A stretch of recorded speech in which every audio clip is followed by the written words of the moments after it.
फरवरी 23 का क्या बुलेटिन है? कुछ नहीं है। न रहेगा बांस, न बजेगी बांसुरी, न चलेगा बुलेटिन। भारत का पैंडेमिक खत्म हो चुका है। ये BA2 बकवास है। क्या है? BA2 ओमिक्रॉन की तरह मामूली है।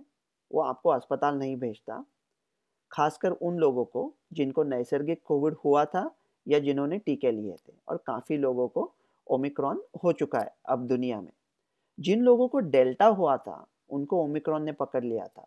तो क्या जिन लोगों को ओमिक्रॉन हुआ है उनको BA2 पकड़ सकता है? कुछ थोड़े लोगों को पकड़ा भी तो फर्क नहीं पड़ता, क्योंकि वो लोग तो अभी टेस्ट करने वाले नहीं है, वैसा भी मामूली है, अस्पताल नहीं भेजेगा, डरने की कोई बात नहीं, ये सब बकवास है। भारत का पैंडेमिक खत्म हो चुका है। लॉन्ग कोविड, क्या ये डरावना है? हाँ। क्या ये सच है? हाँ। लेकिन इतना डरावना नहीं है जितना हम सोचते हैं। इतने लोगों को नहीं होता जितना हम सोचते हैं। मेरे कुछ पेशेंट्स को हुआ था, वो सब अभी पूरी तरह से ठीक हो रहे हैं। ये बीमारी शारीरिक है, मन की नहीं है, लेकिन मन का इस्तेमाल करके हम उसे मात दे सकते हैं। एक थियरी ऐसी थी कि अगर आपने मास्क डाला है और आप संक्रमित होते हैं, तो इनिशियल जो आपका शुरू में जो संक्रमण होता है, उसका वायरल लोड कम होने की वजह से मास्क डाले हुए लोगों को लॉन्ग कोविड होने का चांस कम है, ऐसा पहला सोचते थे। उसके कोई ज़्यादा आगे स्टडी आए नहीं है। लेकिन वैक्सीन का स्टडी डेफिनेट है कि जो लोगों ने टीके लिए हैं उनको अगर कोविड हुआ भी तो लॉन्ग कोविड होने का चांस बहुत कम है। इसलिए मैं ये कह रहा हूँ कि जिन लोगों ने टीके लिए हैं उनके अभी मास्क निकाल दो, ये सब ऐच्छिक कर दो, वॉलंटरी कर दो, जिसको डालना है उसको डालने दो। तो क्या हम जिन्होंने टीके नहीं लिए हैं उन लोगों पर जाति करेंगे? नहीं, वो लोग अपने भाई है, वो अपने ही लोग हैं। जो ये काम जबरदस्ती से नहीं होता, ये काम सिर्फ प्यार से और समझौते से होता है। हम किसी भी ऐसे आदमी को मजबूर नहीं कर सकते कि वो खुद के बॉडी में टीका लगाए। हम कुछ ऐसे रूल्स डाल सकते हैं, लेकिन ये जो रूल भी है, मैं कह रहा हूँ कि जिन्होंने टीके नहीं लिए हैं उनको मैं कहूँगा कि आप मास्क डालो, क्योंकि आपको सीरियस कोविड होने का या लॉन्ग कोविड होने का चांस टीके लिए हुए लोगों से थोड़ा ज़्यादा है। लेकिन मैं कह रहा हूँ कि हम कोई टेस्टिंग नहीं करेंगे। मतलब हम लोग ना जुर्माना देंगे, ना वैक्सीनेशन सर्टिफिकेट चेक करेंगे, ना ये करेंगे वो करेंगे। ये सब काम फेथ और ट्रस्ट से होगा, भाईचारे से होगा, एक दूसरे पे भरोसा करेंगे। उनका सत्सद विवेक बुद्धि पासबाने अक्ल जो कहता है वो कर लेंगे, लेकिन हम चेक नहीं करेंगे। तो क्या मैं अभी भी वैक्सीन का समर्थक हूँ? हाँ। जिन्होंने 2 टीके लिए थे या 3 टीके लिए थे, वो भी ओमिक्रॉन को रोक नहीं पाए, ये सच बात है। लेकिन उनमें से ज़्यादातर लोग अस्पताल नहीं पहुँचे। जब भारत में ओमिक्रॉन के केसेस आने लगे थे, ओमिक्रॉन वैसा ही मामूली था, फिर भी तब भारत की सिर्फ 60% आबादी को 2 टीके नसीब हुए थे। फिर भी ओमिक्रॉन की तीसरी लहर नहीं आई, क्योंकि वैक्सीनेशन ने बचा दिया, हॉस्पिटलाइजेशन से बचा दिया। वैक्सीनेशन जो ड्राइव है भारत का, वो विश्व में सबसे बेहतरीन है। उस वैक्सीनेशन ड्राइव ने ओमिक्रॉन की तीसरी लहर से भारत को बचा दिया, ये बात सच है। मैं वैक्सीन का समर्थन करता हूँ। मैं चौथा टीका नहीं लेने वाला हूँ अभी, जब तक फॉर्मूला नहीं बदलता। फिर भी मैं वैक्सीन का पूरी तरह से समर्थन करता हूँ। अगर आपने टीके नहीं लिए हैं तो आप कंसिडर करें, ले लो। अगर एक टीका हुआ है तो दूसरा ले लो। अगर आपने 2 टीके लिए हैं तो क्या बूस्टर लेना है? अभी आपको ओमिक्रॉन हुआ था फिर भी।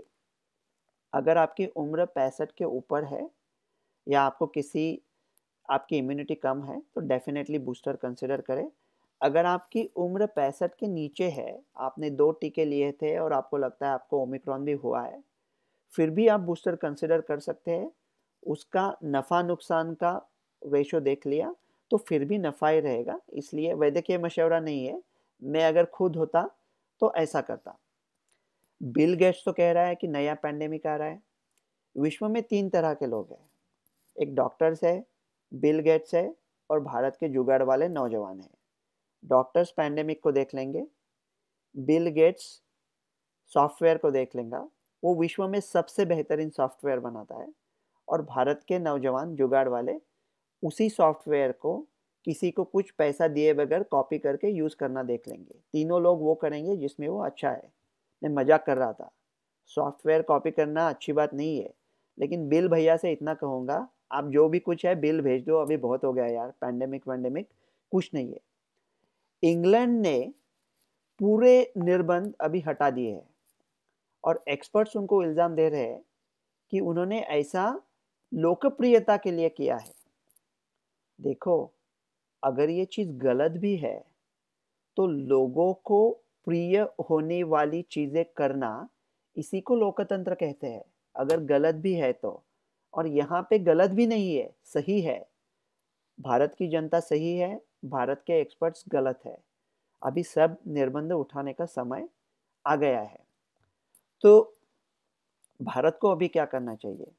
देखो, रूस और यूरोप यूक्रेन के इसमें व्यस्त है, अमेरिका उसमें व्यस्त है, चाइना का तो कुछ चल रहा है, चाइना को भी पता नहीं, ज़ीरो कोविड सब नॉनसेंस है। चाइना में बनाई हुई चीज़ें अब कोई खरीदने वाला नहीं है। मैन्युफैक्चरिंग पूरा विश्व में भारत की तरफ आने वाला है। तुम पूछते हो तुमने शिकायत भी की कभी? सच पूछो तो मुझको शिकायत यही तो है। मैं समझ में नहीं आता, मैं हैरान हूँ कि अपने लोग इतने जुगाड़ वाले हैं, इतने होशियार हैं, इतने ताकतवर हैं, इतनी सारी उपलब्धियों के बावजूद हम कहाँ खड़े हैं कतार में। आपने वो मूवी देखी है दीवार?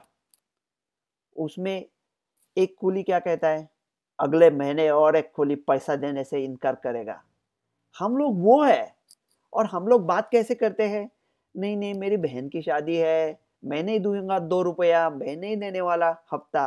अरे आप विजय की तरह बात करो, हमारी ताकत वो है। इसलिए अगर जब विश्व में सब लोग व्यस्त है, तब भारत ने पूरे निर्बंध हटा दिए, सब टेस्टिंग वेस्टिंग बंद कर दिया। सिर्फ बेबेटेलविमैब, सोत्रोविमैब और निर्माट्रेलविल, इसके 10,000 डोसेस ला के रखो भारत में।